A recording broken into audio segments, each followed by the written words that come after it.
a gente começa na mandala, o número 1 é daquele cantinho aqui, depois o 2, depois o 3 e o 4 é lá de cima.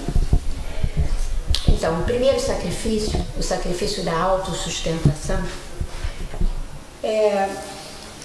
eu acho que acontece assim que normalmente a gente nem pensa assim, principalmente nos meios aí místicos, esotéricos, há uma certa desqualificação do mundo físico. No entanto, a gente precisa saber que a vida encarnada, corpo, lei de gravidade, as coisas que nos acontecem sempre, elas constituem as condições ideais que provocam o nosso desenvolvimento. Por isso, tudo que é material, físico e objetivo é também sagrado. Por isso mesmo, no caminho do desenvolvimento pessoal,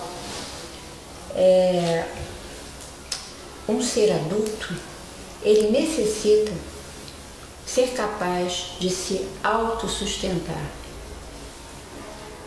Um ser adulto, ele precisa ter essa autonomia da autossustentação, porque ele precisa exercitar esse sagrado nesse nível, que talvez seja o primeiro para que ele consiga se sentir, avançar um pouco nessa questão da liberdade.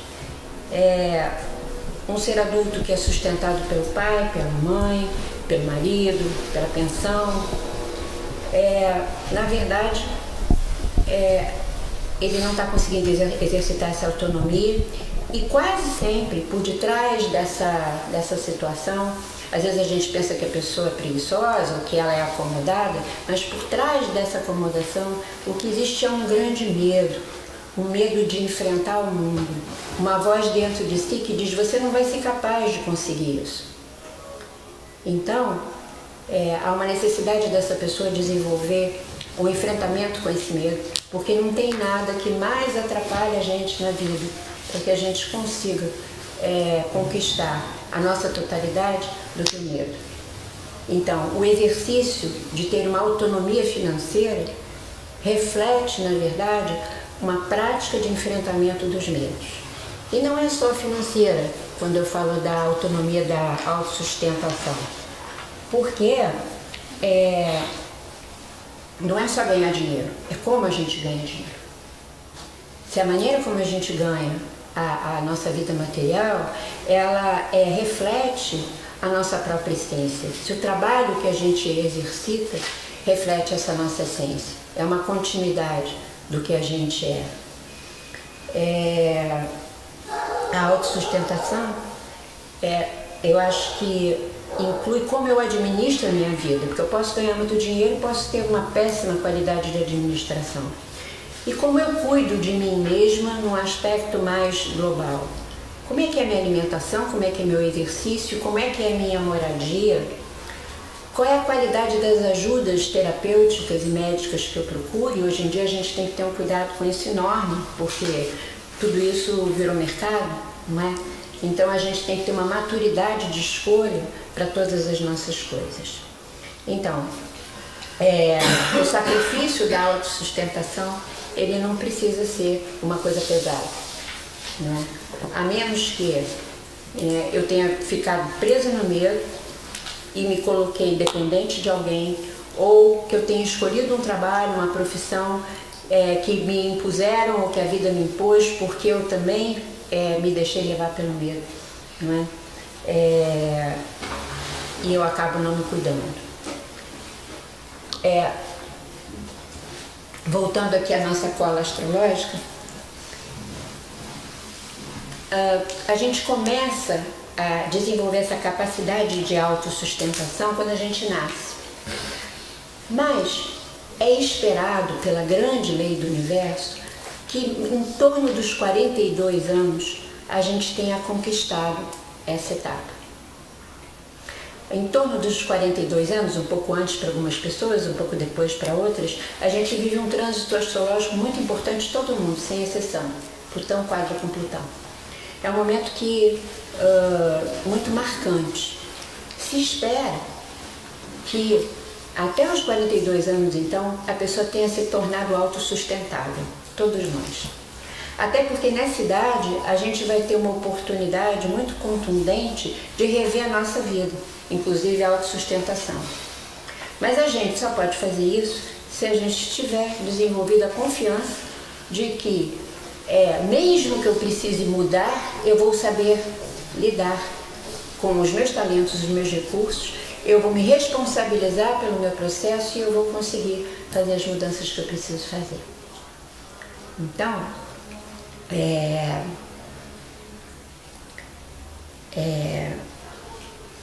claro que eu acho que para isso a gente precisa abrir mão de um monte de coisa e se dedicar, né, e encarar a questão da autonomia, de autossustentação, como um evento tão espiritual quanto qualquer outra prática considerada mais habitualmente como algo espiritual.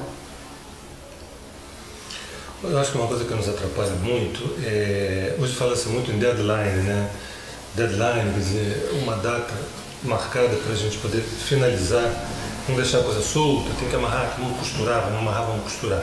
Isso é como se tivesse embutido nesse anseio um desejo da gente ritualizar as passagens, né? Fechei uma gestalt aqui, abri outra, fechei, quer dizer, não deixar a coisa aberta. E existe uma dispersão crônica nossa por falta desses ritos.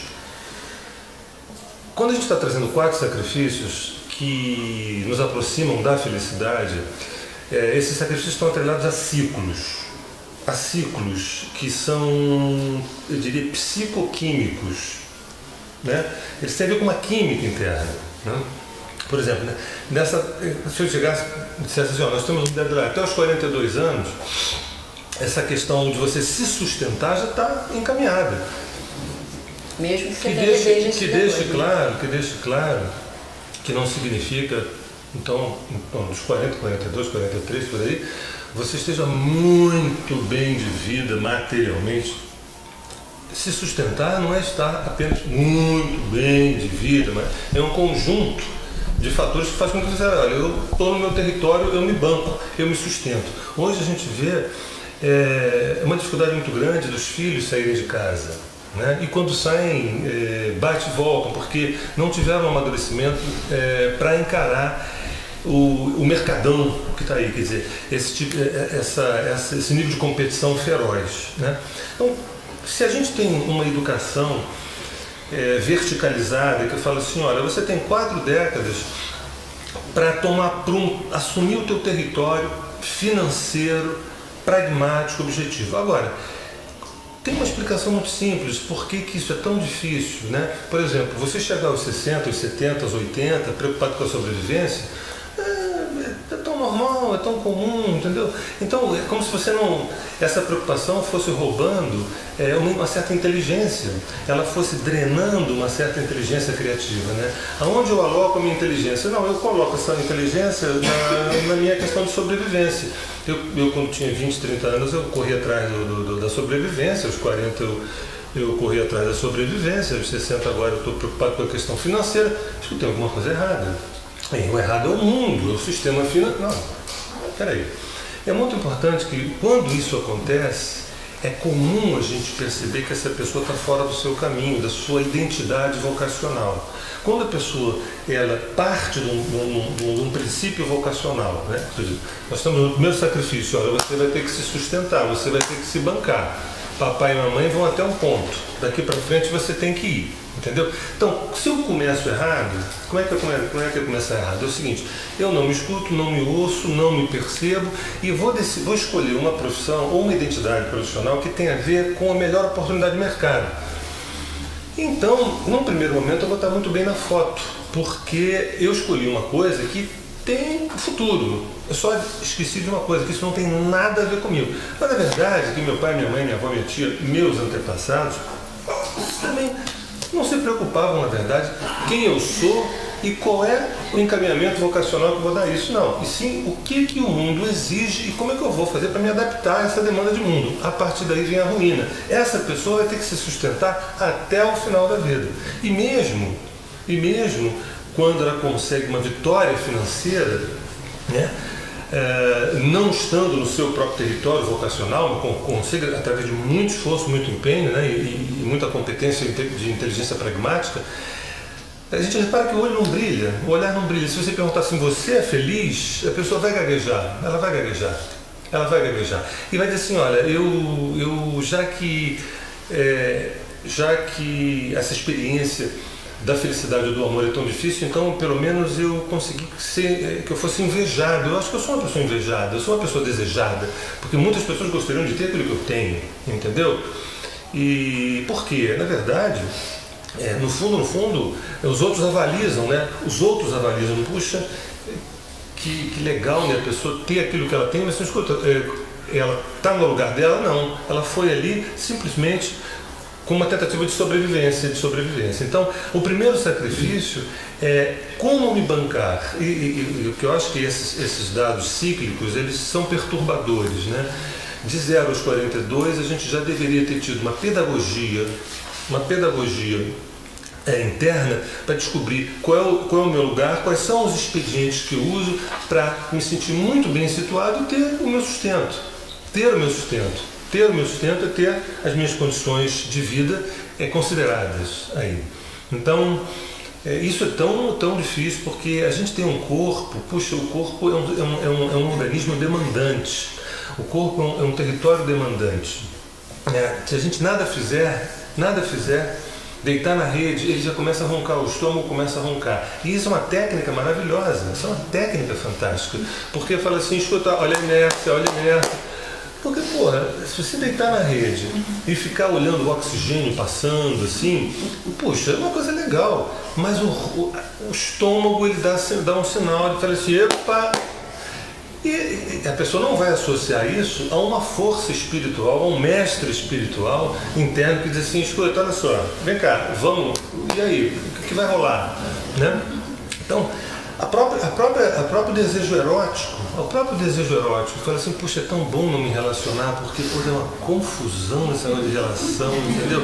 Eu gosto de uma coisa, outro gosta de outra, eu gosto de uma coisa. Gente, eu estou bem sozinho, mas não é que dentro de mim tem um anseio que eu não consigo castrar, que outro dia eu estava numa festa, eu olhei para a pessoa, que ela me tocou, me mexeu, o que eu faço com isso? Porra, entuba, bicho. Não entuba não, eu pedi o telefone dela, Isso vai dar merda, porque eu não sei como é que faz essas relações, eu vou tentando. Ou seja, o corpo, que é o primeiro sacrifício, que é como a gente dá conta desse estômago, como a gente dá conta dessa boca, como a gente dá conta desse ser que parece insaciável, entendeu?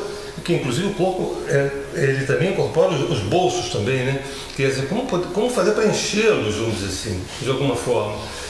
E eu acho isso tudo maravilhoso, porque imagina se a gente não tivesse uma potência erótica, imagina se a gente não tivesse fome, imagina se a gente não tivesse o desejo, ele nos coloca em situações de saia justa, em situações dificílimas, sabe? É muito mais fácil tentar mortificar o desejo, amputar o desejo, entendeu?